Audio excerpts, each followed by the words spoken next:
Alors, il y a un verset que j'aimerais vous partager en hébreu. Et je commence, Adonai ose l'amo. C'est suite à Étienne que je me suis dit, je vais commencer directement en hébreu et je le dis. Parce que vous savez ce que ça veut dire? Adonai ose l'amo. Adonai, c'est le Seigneur, hein? C'est le Seigneur.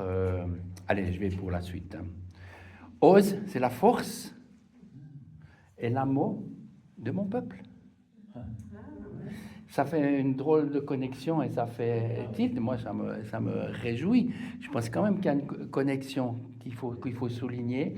Et puis, ce verset, il y a une deuxième partie. Effectivement, il y a quelque chose qui m'a frappé en hébreu, puis je me suis dit, je vous le dis ce matin. Puis en même temps, je profite d'emballer le tout. Hein.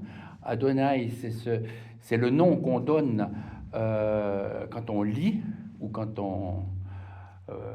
quand on prononce ce nom imprononçable, hein, de ces 4 lettres que sont Yud Hei Vav Hei, donc YHVH, et de tout temps, on a dit Adonai parce qu'on ne sait plus comment le prononcer, ce nom, parce qu'on a perdu les voyelles, donc on ne sait pas comment le prononcer. Et depuis la nuit des temps, les Juifs disent Adonai en lieu et place, et même Jésus disait aussi Adonai. Et puis comme on n'est pas plus grand que le maître, moi j'aime bien aussi dire Adonai. Et puis le fait de vouloir peut-être trouver une prononciation, il y a un peu d'orgueil et puis surtout un mépris envers nos amis juifs qui peuvent être quand même assez choqués si on utilise un autre mot que Adonai. Adonai, ose, c'est la force.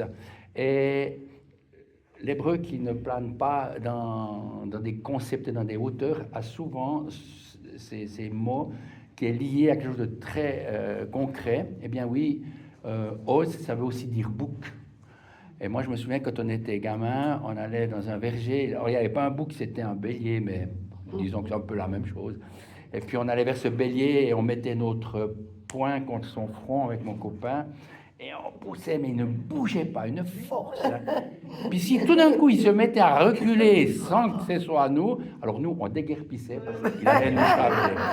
Voilà, et c'est cette image qu'on a. Ose, c'est la force, hein, et puis l'amour. Je ne vais peut-être pas dans le détail de ce mot, et donc c'est une phrase où en hébreu il n'y a pas forcément toujours les verbes, et surtout pas le verbe être au présent n'est pas utilisé, n'existe pas, on pourrait presque dire. Hein. C'est pour ça qu'il dit Adonai Oz, qui veut dire l'Éternel est une force pour mon peuple. Et maintenant, je prends la deuxième partie, c'est ou Maoz, ou Maoz. Si moi je vous dis ou jetzt, vous comprenez quoi en suisse allemand? Je parle de suisse. Ou jetzt. Hein? Donc le ou, ça veut dire quoi? Et. Eh bien, en hébreu, c'est la même chose. Quand je dis ou maoz, c'est et. C'est un hasard linguistique, hein, ne cherchons pas plus loin. Ou maoz, donc le mot, c'est maoz. Et si je vous dis, c'est quoi maoz? Vous ne savez pas? Maoz, si vous vous souvenez, j'avais fait une petite théorie une fois avec le M. Quand on met M, ça matérialise. C'est comme une construction. Gadal, GDL, hein, tout le monde connaît. Mais voilà, c'est-à-dire grand. Grand, quand on dit Migdal, c'est une tour, la Migdal de Moron, par exemple, Migdal.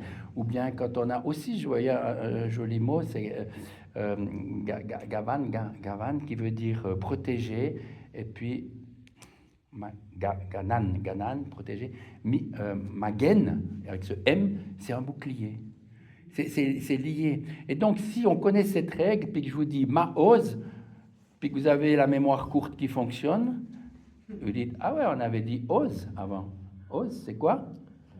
Et puis si je dis Maoz, ce M, ça va devenir une construction de force. Et puis là, chacun peut faire sa traduction. Hein. Et alors, je ne sais pas, si ça vous donne une idée, Maoz, je vous dis, c'est une forteresse. Il est fort, c'est une forteresse. Alors, suivant les traductions, on trouve forteresse ou autre chose, c'est égal. Mais ça appuie. Hein, donc, ou Maoz, il reste 3 mots. Je vous dis tout de suite, le dernier, c'est Hu. Hu, ça veut dire lui.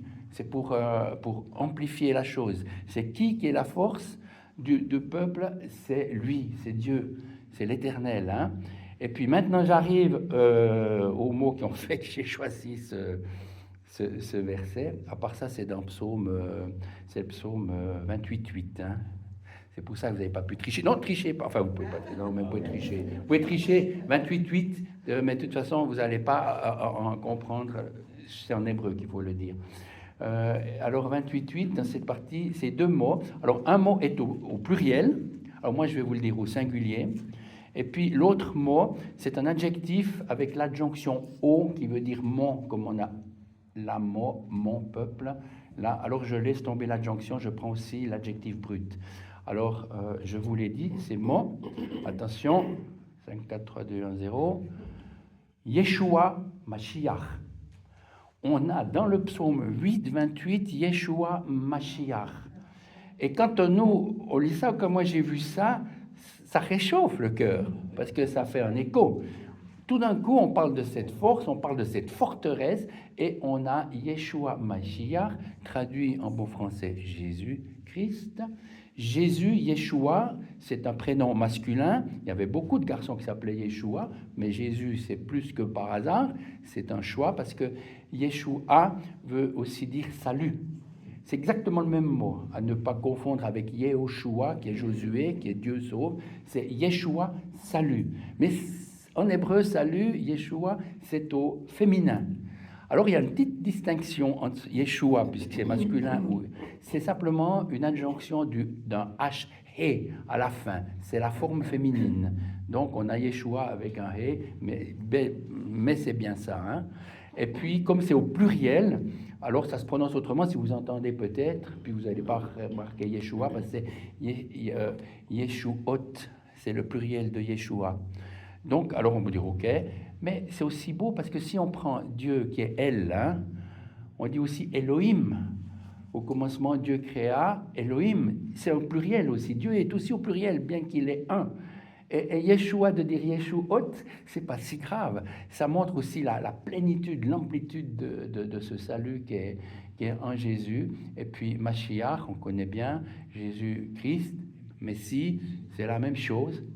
Puis je me dis, c'est peut-être pas tout à fait la même chose. Bien sûr, Christ, c'est grec. Mashiach, Messie, c'est plutôt juif. Mais quand on dit Messie, c'est pas comme Christ où c'est simplement, ah oui, Jésus ou Christ, c'est la même chose. Non, Meshiach, c'est qu'il y a ce oint, il a été proclamé roi. Quand on dit roi, on dit royaume. Quand on dit royaume, on dit royaume de Dieu. Quand on dit royaume de Dieu, on dit royaume pour Israël. Comme dans Acte 1, royaume pour Israël.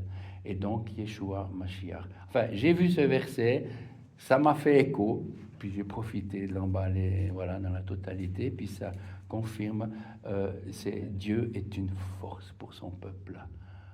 Et puis à la fin, on dit Amen, Chouv, viens, Yeshua Mashiach. Acte à la fin. Non, c'est dans l'Apocalypse, à la fin. Voilà.